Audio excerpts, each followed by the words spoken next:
Língua portuguesa, o tema da nossa aula, texto puxa texto, história em quadrinhos. Então, vamos ler essa história em quadrinhos, que foi escrita por Laerte. O título da nossa história em quadrinho, Lola, a Andorinha. Pronta, Loura? Sim, Haroldo. 1, 2 e... Já! Um pedazésimo de segundo, você bateu o recorde. O banho mais rápido do mundo. Lola, uma andorinha, é a personagem dessa história, em quadrinhos, que foi criada por Laerte no ano de 2010. Sua história são publicadas no jornal Folha de São Paulo. O morcego que aparece nesses quadrinhos é um dos personagens que é amigo da Lola. As histórias da Lola estão reunidas em um livro cujo título é o nome da personagem. Em seguida, iremos praticar atividades sobre essa história em quadrinhos. Olha, nós temos algumas questões referente à história em quadrinho, ok?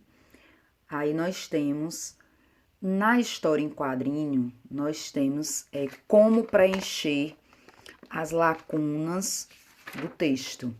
Não é isso? Vocês podem perceber aí, ó, que a nossa tirinha foi acontecendo a história quadrinho por quadrinho, né? Através de uma narrativa. Cada quadrinho, ele é um registro de um instante da narrativa. Entre um quadrinho e outro, ou seja, entre um movimento e outro da narrativa, o leitor, que somos nós, né? A partir do momento que nós estamos fazendo a leitura da tirinha, precisa deduzir ações que ocorrem com os personagens. O que aconteceu com a Lola, o que aconteceu com o morcego. Então, vamos lá praticar mais uma vez. Após a leitura da história em quadrinhos e praticar as nossas atividades, nós podemos perceber que, nas histórias em quadrinhos, o leitor, novamente, olha só, quarto ano, nós, né? Constrói a narrativa observando tanto a fala dos personagens quanto os desenhos. Então, nós temos que estar atento, né, ao que cada personagem fala e também aos desenhos. Por quê? Porque temos que ter esse cuidado, ter essa atenção, porque com eles podemos identificar os locais, né, de cada ação. Assim, evidenciar os movimentos dos personagens, nos quais revelam os sentimentos e as emoções deles, entre outros elementos.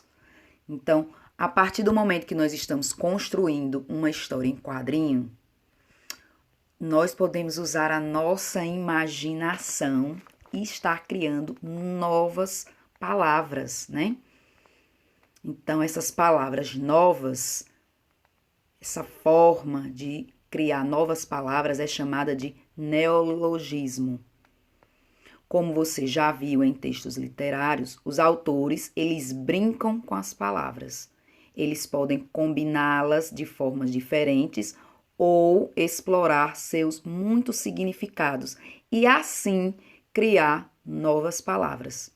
Novas palavras também são criadas para atender às necessidades de comunicação entre as pessoas em diversas áreas, não somente na literária.